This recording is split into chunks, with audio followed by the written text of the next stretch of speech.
हमने अपने previous lecture में स्टडी किया था कि कन्वेक्स स्फेरिकल रिफ्लेक्टिंग सरफेस के अंदर किस तरह से रिफ्रैक्शन होता है from rare to denser medium.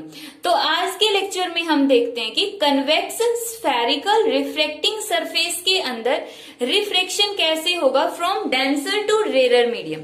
अब हमने उस लेक्चर में स्टडी किया था कि अगर पहले रेयर मीडियम आता है तो हमें इस तरह से ड्रॉ करना है, और अगर पहले डेंसर मीडियम आता है तो डेंसर वाला पोर्शन पहले ड्रॉ करना है। तो इस तरह से हमने पहले डेंसर वाला पोर्शन ड्रॉ कर लिया। अब ये वाला सरफेस कौन सा है, कन्वेक्स है, तो ये वाला देखो डेंसर की तरफ कौन सा है, कन्वेक्स सरफेस है। इस तरह से इसका ये वाला सरफेस गायब कर दो और इसको आगे की तरफ मूव करवा दो, तो ये हो गया कन्वेक्स स्फेरिकल रिफ्लेक्टिंग सरफेस। यहां पर हो गया इसका सेंटर ऑफ कर्वेचर C, ये हो गया पोल। यहां पर हमने ऑब्जेक्ट लिया और जो ऑब्जेक्ट होगा वहां से लाइट को हमने यहां पर फॉल करवाया। जो ऑब्जेक्ट प्रिंसिपल एक्सिस के साथ एंगल बनाता है उसको हम क्या बोलते हैं, अल्फा। जिस भी पॉइंट के ऊपर लाइट फॉल होती है उस पॉइंट के ऊपर हम नॉर्मल ड्रॉ करते हैं। नॉर्मल ड्रॉ करने के लिए हमने यहां से इसके ऊपर क्या किया, एक लाइन ड्रॉ कर दी, तो ये हो गया हमारा नॉर्मल। नॉर्मल जो प्रिंसिपल एक्सिस के साथ एंगल बनाता है वो क्या होता है, गामा। अब देखो ये वाला मीडियम कैसा था, डेंसर मीडियम, और हम डेंसर टू कहां पर गए, इस साइड कौन सा मीडियम है, रेयर, डेंसर टू रेयर गए हैं। अब जब भी हम डेंसर टू रेयर जाते हैं तो लाइट कहां पर जाएगी, away from the normal, normal से दूर जाएगी। वैसे तो इस लाइट को ऐसे जाना चाहिए था, लेकिन ये ऐसे बेंट होके कहां पर मुड़ जाएगी, प्रिंसिपल एक्सिस की तरफ मुड़ गई, और यहां पर इसकी इमेज बन गई। जहां पर इमेज बनती है उसका एंगल क्या होता है, बीटा। अब इंसिडेंट रे और नॉर्मल के बीच का एंगल होगा एंगल ऑफ इंसिडेंस I, और रिफ्रैक्टेड रे और नॉर्मल के बीच का एंगल होगा R। फिर वही इस पॉइंट से, इस पॉइंट को हम नाम दे देते हैं A पॉइंट, ये वाला पॉइंट है A से परपेंडिकुलर ड्रॉ करो, वो होगा M। अब इस टॉपिक को समझने से पहले अपना प्रीवियस लेक्चर वाले टॉपिक समझो, तभी ये टॉपिक इजीली समझ में आएगा।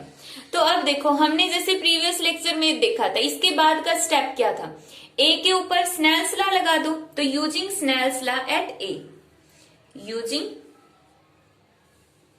स्नेल्स लॉ एट A पर स्नेल्स लॉ लगाएंगे। A पर स्नेल्स लॉ लगाएंगे तो क्या होगा, इसका रिफ्रैक्टिव इंडेक्स कितना होगा, μ2, और यहाँ पे रेयर मीडियम का μ1, तो μ2 और एंगल कौन सा इस मीडियम में, sine I is equal to इस मीडियम का रिफ्रैक्टिव इंडेक्स μ1 और एंगल कौन सा है, साइन R।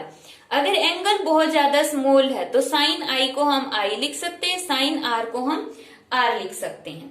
तो यहाँ पर देखो μ2I is equal to μ1R आ गया। अब हमें वैल्यू चाहिए I की और R की।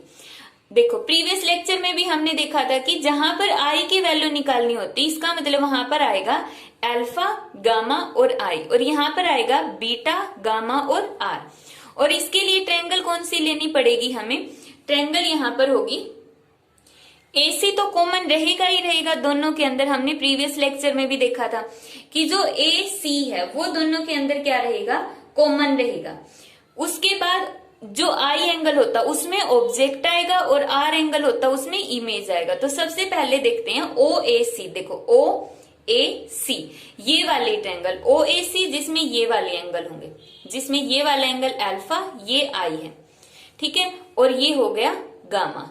तीन ही एंगल होने चाहिए, अल्फा, गामा और I। ध्यान रखना है कि जो I एंगल है उसमें अल्फा, गामा और I ही आएंगे, ना कि इसमें से बीटा और R आ जाएंगे, ठीक है। तो यहां से देखो वही R किसके इक्वल होगा, यहाँ पे अल्फा प्लस I के इक्वल। क्यों, क्योंकि ट्रायंगल के जो आउटर मोस्ट एंगल होता वो किसके इक्वल होता है, इनर मोस्ट एंगल के सम के इक्वल। तो I किसके इक्वल आ गया यहाँ पे, ये वाला एंगल क्या है, गामा, गामा माइनस अल्फा। तो यहाँ पे I की जगह हम पुट कर देंगे गामा माइनस अल्फा। इसी तरह R का देखो, R के लिए हमने कौन सी ट्रायंगल ली है, IAC, तो ये हो गया IA और C, ये हो गया IA और C, CI, तो ये हो गया गामा, ये हो गया बीटा, और ये वाला एंगल कौन सा हो गया, आर हो गया। तो यहाँ पे आर किसके इक्वल हो जाएगा, गामा प्लस बीटा के इक्वल। ठीक है, हमें वैल्यू चाहिए थी आर की ही, तो आर की वैल्यू हमें मिल गई, गामा प्लस बीटा। तो दोनों ट्रायंगल से हमने आई और आर की वैल्यू कैलकुलेट कर ली। अब हमें क्या करना है, सिंपल वही फॉर्मूला लगाना है, angle is equal to arc by radius. तो उसके लिए हम क्या करेंगे, म्यू2, गामा की वैल्यू देखो, गामा एंगल के सामने की साइड क्या हो गई, आर्क, तो A M by C M minus alpha, alpha क्या होगा, एल्फा होगा A M by O M. इसी तरह अब हम यहाँ पे म्यू1 वाली टर्म लेंगे, तो म्यू1 के अंदर यहाँ पे क्या हो जाएगा, गामा की वैल्यू हमने यहां से पुट कर लिए A M by C M plus beta, beta क्या है, ये वाला एंगल, इस एंगल के सामने की साइड क्या है, ए एम, और इस एंगल की एम से जो डिस्टेंस है वो क्या है, एम आई। अब वही जैसे हमने प्रीवियस लेक्चर में डिस्कस किया था, उसके अंदर हम क्या करते हैं, ए एम को कॉमन ले लो, दोनों साइड से हमने ए एम को कॉमन लिया, तो अंदर क्या बच गया, सी एम, यहाँ पे ए एम को कॉमन लिया तो 1, यहाँ पे भी 1, और ए एम हमने बाहर निकाल लिया। इसी तरह यहां से भी हमने ए एम को बाहर निकाल लिया, और दोनों साइड, लेफ्ट में भी ए एम है, राइट में भी ए एम है, तो कैंसल आउट हो गए। अब यहां पर देखो सी एम का मतलब ये वाली डिस्टेंस, सी एम मीन्स ये वाली डिस्टेंस, और सी पी ये वाली डिस्टेंस है, तो सी एम और सी पी लगभग इक्वल ही है। क्यों, क्योंकि जो एम और पी पॉइंट है वो एक दूसरे के बहुत ज्यादा नजदीक है, तो सी एम की जगह हम सी पी पुट कर सकते हैं, एम की जगह एम पॉइंट को रिप्लेस कर दो पी पॉइंट से, तो ये हो गया OP is equal to mu 1 by C P plus 1 by P I, इस तरह से।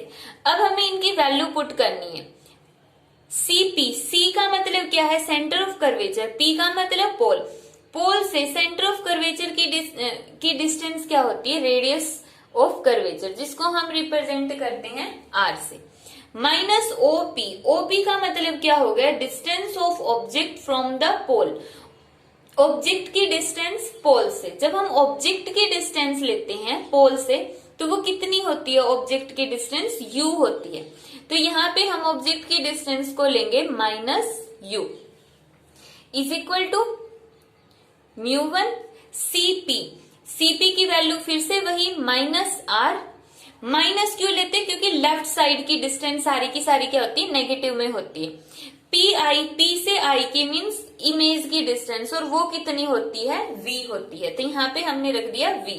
अब देखो यहाँ पे भी नेगेटिव है, यहाँ पे भी नेगेटिव है, तो नेगेटिव से नेगेटिव कैंसिल होके हमने क्या कर दिया, यहाँ पे पॉजिटिव पुट कर दिया, तो म्यू2 बाई माइनस आर प्लस म्यू2 by U is equal to यहाँ पे कितना हो गया, माइनस म्यू1 बाई आर प्लस म्यू1 बाई वी। अब देखो आर वाली टर्म्स को एक साइड में रखो और बाकी सारी टर्म्स को हम एक साइड में रख लेते हैं, तो यहां से म्यू2 माइनस आर, और ये वाली टर्म को लेफ्ट साइड में ले आओ, तो हो गई प्लस की म्यू1 बाई आर, यू वाली टर्म को उस साइड में ले जाओ, इस साइड ये प्लस की है तो राइट साइड में जाके क्या हो जाएगी, माइनस की, तो म्यू2 बाई यू, और प्लस में म्यू1 बाई वी। तो इस तरह से आ गया। अब हम इसको थोड़ा सा और सोल्व करते हैं। यहां से देखो r कॉमन आ गया, r कॉमन आएगा तो क्या होगा, म्यू1 माइनस म्यू2 डिवाइड बाई r, तो कितना आ गया यहाँ पे म्यू1, म्यू2 माइनस का नेगेटिव साइन की वजह से माइनस म्यू2 divide by r is equal to, अब यहाँ पे ये टर्म क्या हो गई, माइनस म्यू2 बाई यू, माइनस म्यू2 बाई यू प्लस म्यू1 बाई v।